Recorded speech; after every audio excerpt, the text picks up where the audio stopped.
Time now for Focus, and today we have a report on the conflict in Sudan's Nuba Mountains that dates back to the creation of South Sudan almost 6 years ago.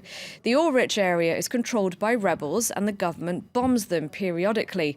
A human rights observer accusing Khartoum in this report by Anthony Fouchard and Katerina Vitozzi of targeting civilians, apparently to rid the Nuba Mountains of rebel supporters. Nestled high within the Nuba Mountains are these small homes. The rocky range runs for miles, rising between Sudan and South Sudan. Rebel groups control this area. They don't want independence, but rather self-governance. Since 2011, they've been fighting the Sudanese army, but it's a seasonal war. When the rain stops, bombs start to fall instead. We live in the mountains because they protect us from the plains. It makes it more difficult for them to see us. When they come, we hide in the rocks. We've had airstrikes at the end of the rainy season, but not here yet. But the planes are in the area. This afternoon, the children were sent home from school because there was an Antonov bomber in the sky. There's nothing we can do faced with that. Everyone, even children, know how to react when an Antonov bomber looms overhead. The little ones jump into trenches dug throughout the valley, or they hide in the mountains. It's almost become a game, one that's drilled into them at school. When the airplanes come, we hide there for a long time. They fly over again and again. What does an Antonov sound like?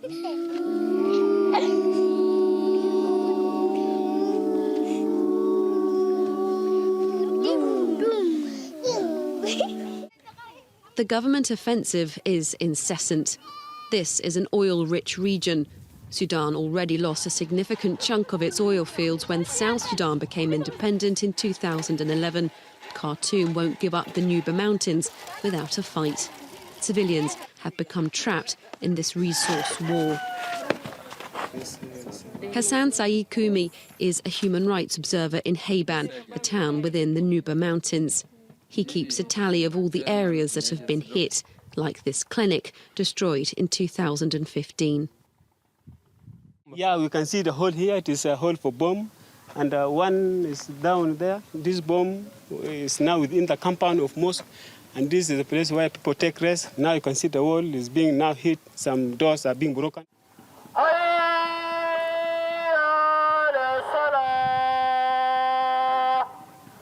Then the Sudanese Air Force struck just next to Hayban a few days before our visit.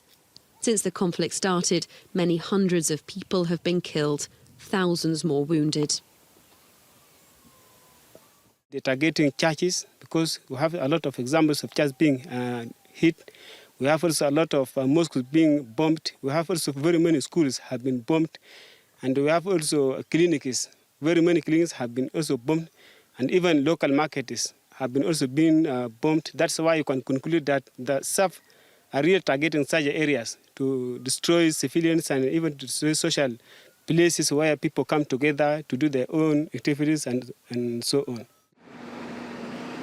In this mountainous area, it takes hours by car or whole days by foot to reach the Mother of Mercy Hospital. It's the best hospital in the area. Tom Katina is one of the only surgeons in the region.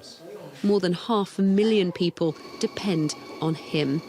Today, he's preparing for an emergency operation. This woman is pregnant and needs a cesarean.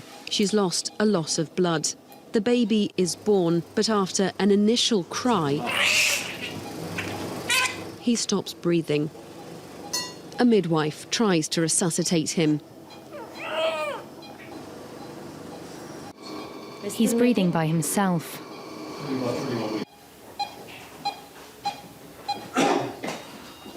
To handle almost any medical or surgical emergency that comes to us.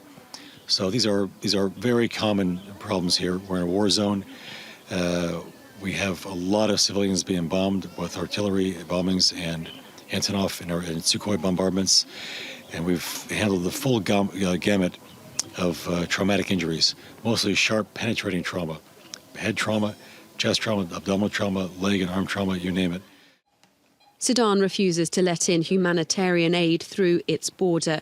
Medicine and food supplies have to be bought in Kenya or Uganda and are then transported through South Sudan. It's a longer and much more expensive route. Back in the mountains, it's dusk and time to go home. For residents, there's a few hours of relief ahead. The airplanes don't strike at night. Now, for more on this, I'm now joined by Jonathan Pedernor, the South Sudan researcher with the Africa Division at Human Rights Watch. Hello, thank you very much indeed for joining us. Now, first of all, do you agree with the human rights observer our reporters spoke to, who says that civilians in the Nuba Mountains aren't just getting caught up in the violence, they're actually being targeted?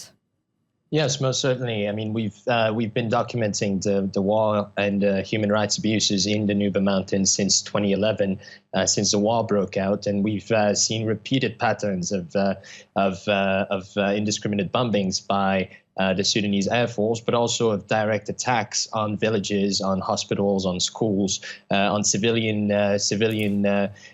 installations that are essential for the people who have remained in the Nuba Mountains. And the goal behind all of this is obviously to weaken the support base for the rebel group that is operating in the Nuba Mountains, the SPLM North. You mentioned there the bombing of hospitals and schools, and we saw in our report a clinic that was severely damaged in a bombing. Doesn't that amount to a war crime? It does amount to a war crime, and unfortunately we've seen several of those over the past almost 6 years now in the Nuba Mountains. I was just there in December of last year, a few weeks ago, and we were able to visit a clinic that had been completely destroyed, smashed by the Sudanese army while it occupied the town. They destroyed an entire school with tanks. You could still see rounds of bullets around. So, I mean, clearly there is a desire, there is an intent to destroy civilian installations in the Nuba Mountains, and that absolutely amounts to a war crime.